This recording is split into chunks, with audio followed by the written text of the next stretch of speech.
Hey guys, welcome to my first YouTube installment of my new budgeting channel. So I'm going to go over how I cash stuff and why, and hope that maybe I can help somebody.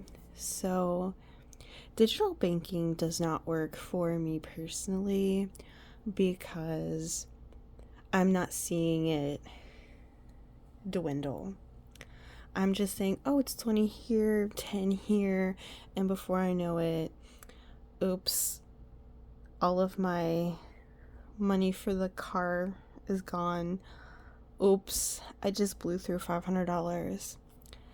It happens. And that's why I cash stuff, so that it doesn't happen and I can actually start to save money. So a lot of people actually can live within their means and their income. They're just not, because they're overspending. They're not realizing what they're spending and how much is coming out for certain subscriptions. So if you're going to get into cash stuffing, I recommend starting with your monthly budget and looking at the last 2 months and what you're spending it on and what subscriptions are coming out. You might be surprised to find out what all you actually have. So then I would start simple with a daily binder. My friend specifically asked to talk about a travel binder, so I'm going to skip the boring part for her so she doesn't have to sit through all of that. And I'm going to go over my cruise binder. Again, vacations, you can find yourself dumping $5,000 and not realizing it. That's what happened to us when we did our New England trip. We spent $5,000. Yikes, right? So what I do is I see what it is I want to take a vacation on. So for example, I've got my cruise to Mexico, and I sit and I figure out about how much everything costs and I make an estimate. You want to estimate high, and that's what you aim to save. So for the cruise, that was my first priority because that was the big cruise. That and the excursions. And I take a certain amount of money each paycheck and put it towards that. You have a different budget than me, so you might be putting more back than I can. It's just figuring out what it is that you need to put back for your own budget. So I start with the two most important things, the excursions and the actual cruise. And I just cash stuff it like this until I get it to my goal. My goal was $600 because I already paid the $200. It had to go on a credit card to keep it as a deposit. I already got to the $600 and I put all of my tip money to my cruise binder, and that's where I got to the $600. Paid off my cruise, and same thing with my excursions, paid off as well, and now I'm working to pay back the $200. So now those are now lower priority. So for my cruise, I needed passports. I paid for that out of my savings, and I want to put that money back because I don't want to lose that $400.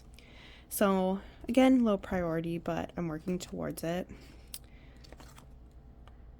I have hotels. I want to save about $500 because it is 12 hours from here to Miami, and I want to be able to do a halfway hotel, and that's just kind of my goal. It'll probably be less than that, but again, I want to aim high.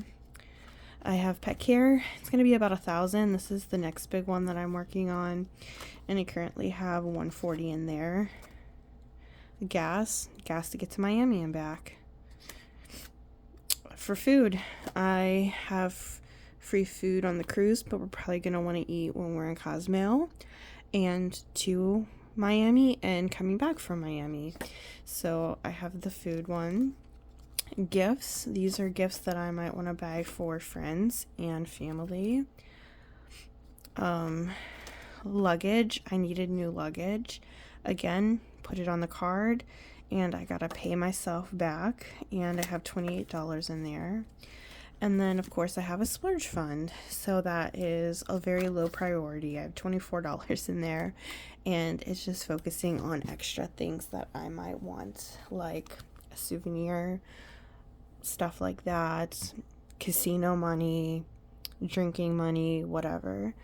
And then this one's my HOA. I just kind of threw that in there because I play a game with this and you don't have to. But the purpose of this is to put it aside so you don't spend the money, and then when it comes time for the trip, you actually have the money. So I do a zero-based budget. So that means every single dollar of our paycheck is completely budgeted into, completely budgeted. Doesn't mean we're paycheck to paycheck. It just means that there is a special place for it. Like gas for the vehicles, eating out. Number one place where I overspend. For groceries. Essentials, toilet paper, paper towels, feminine products, pets, grooming, dog food, hair and beauty, makeup, haircuts, stuff like that. All right, this is the second vacation that we're taking, and it is Canada. And again, I have it broken down into money for my best friend's daughter, who I consider a niece, gas money, food money, pet care, hotel for when we're in Toronto, souvenirs. And these are just general trips, so like if we just want to go take a random day trip to Gatlinburg, that money's going to be in there. If we want to just take a regular day trip to Charlotte, that's in there. And then just the actual excursions is what this Canada vacation is. So we're going to go to Niagara Falls, Canada, and if we want to do something there, that's that. Okay, second half of me explaining this is, if you have a shopping addiction like me, you're doing it to get the dopamine in your brain. Well, saving money through games and challenges can actually have the same effect by building the dopamine in your brain. It's like gambling with your own money and saving it.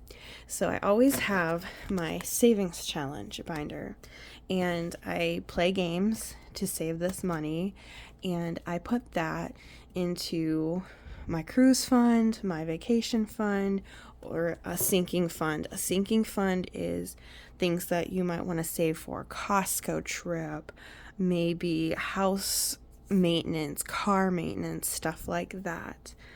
And this is where you get your dopamine. So I have different games that I play for this and different savings challenges. So I have a monthly savings challenge, and I color it as I save each amount. And for December, I'll save $200. I have one for vet emergency fund.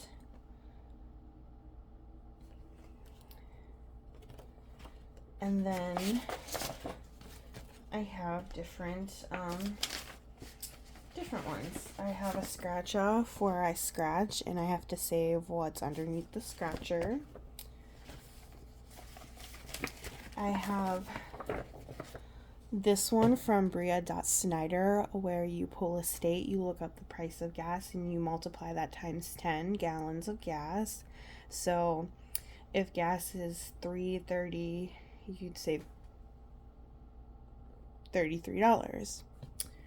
I have Shut the Box where you keep rolling until you can't cross a number out, and then all the ones that didn't get crossed off you add up, and that's what you save. So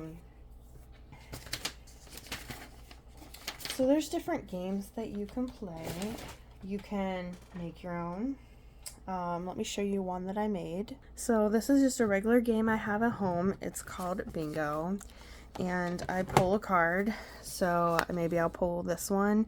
I save $15, and that's what I save. I've played Yahtzee. What I roll is what I save. I've played card game where I pull a card, and if it's a 10 of clubs, I save $10. That card game saves you over $300. If you do Yahtzee, I saved over $500 in just that game.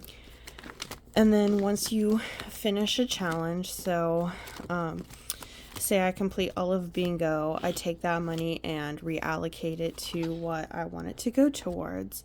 So maybe, just for the purpose of explaining in my video, maybe I'll take the bingo money and say I want that to strictly go towards my Christmas fund, and I'll put that into Christmas fund, which would fund Christmas gifts. Or maybe I'd say, you know what, I want it to go towards gas in my cruise binder, and that'll work to get put towards there. With it being in cash, okay, so two things. I've had people tell me, why don't you put it into a high yield savings so you're getting money? Well, because you're spending it still. Or if you're not good at paying attention or good at numbers like me, you overspend. If you prefer to put it in a high yield savings, you can do that and use prop money. If you're good at managing your money. If you're like me, I'd rather not collect the little bit of interest and just know that I have it and not touch it. So cash stuffing sounds silly to a lot of people, but that is how I've been able to stay completely out of the negatives. That's how I have gas money. That's how I have money for groceries, for my dog's pet food, and I'm not like, oh, I don't know what to do, I gotta use the credit card. So if you're trying to get out of credit card debt, what you can do is you can do the cash stuffing, allocate all the money for everything you need each month, and you've got to really sit and think, what do you need each month? And I do recommend having a splurge fund. So if you want to just go blow $30 on going to get drinks with friends, you can do that without dipping into something. But just see how much money you have left over and then just put that towards debt, the smallest debt first, and snowball to the largest. So if you have 2 credit card payments and one is $50 and the other's $100, you want to knock out the $50 one first, so you can take that $50 and add it each month to the one that's $100. So then you're putting $150 towards it, and then anything extra to get that balance down. So this has helped me a lot. Like, my car registration is ridiculous. Like, when I say ridiculous, I mean it's like, ooh, like $400. I would forget about that, and I'll be like, oh no, I don't have $400. And then before you know it, if you have $5,000 in the bank and you keep forgetting that, along with other things, then the $5,000's gone like that. So full disclosure, my grandmother passed away in 2021, and she left me an inheritance of $25,000. In the state that I live in, it's not taxable. And so I received the full $25,000. I spent every single dollar of that in 6 months, and I'm sick over that. So cash stuffing has literally saved my life and my finances. I'd probably be homeless right now if it wasn't for this cash stuffing. So I don't care who thinks it's silly, who thinks it's ridiculous, who thinks it's weird. This is what I do for me to help me. So we have another trip that's going to be coming up, and I'm going to give you a sneak peek into how I'm going to set that up. So for those of you who are new to my channel, I have an exchange student that is with me, and we do an end of the year trip with every student, and they get to pick where they go. My student picked St. Augustine, Florida, and so I'm going to start saving for that. So I have my binder here. It is empty. And I sit down and I think of what categories I need and how much I want my goal to be. And this isn't completely finished yet. I will do a whole video constructing this, but this is just a sneak peek. So I think of games that I want to play to save money for it. So I've got this one right here, and trigger warning, this is not a PG game, so if you have young kids, please get them out of the room. So this is for the Airbnb for the 3 nights that we will be in St. Augustine. This is my you know what card game. So I'll pull a card, and if it's a 10 of clubs, I will save $10. If it is an 8 of hearts, I will save $8 until I save every amount of every single card, which will be over $300. So yeah. We're going to Gatorland, and I got this cute little Donuts in the Sky game. It's a scratch off, and you save what's under there. This should be enough to fully fund Gatorland, but some of them will have multiple games to them. This is for gas. This is a sticker game. I save that amount and I put a sticker till it's filled up. Again, another scratch off for food. $50 is not going to be enough for food, but I'll have multiple challenges. Again, not enough for pet care, but there will be multiple. I have several other games that are still coming. I have ones that I'm working on creating myself that I can play to put towards it. I think I'm going to bring Yahtzee back and play Yahtzee for as another game towards my Airbnb. So that is kind of how I'm going to construct this binder for my St. Augustine trip specifically. So everybody's budget again is different. If you're looking to specifically save for a trip, I would highly recommend making a list of what you want to do, looking up the prices and estimating higher. So if you want to go to like Gatorland and you're estimating $60, estimate higher, estimate $80. So then at the end of the trip there's some leeway. Maybe you want to buy a souvenir, maybe you want to buy a drink. You'll be able to have that extra in there and you're not pulling for your credit card. So finding that, looking at your budget, do you have $25 left over if your every bi-weekly pay to put strictly towards these games and challenges? Do you want to put $100 a month towards it? Is that enough? Do you need to allocate more towards it?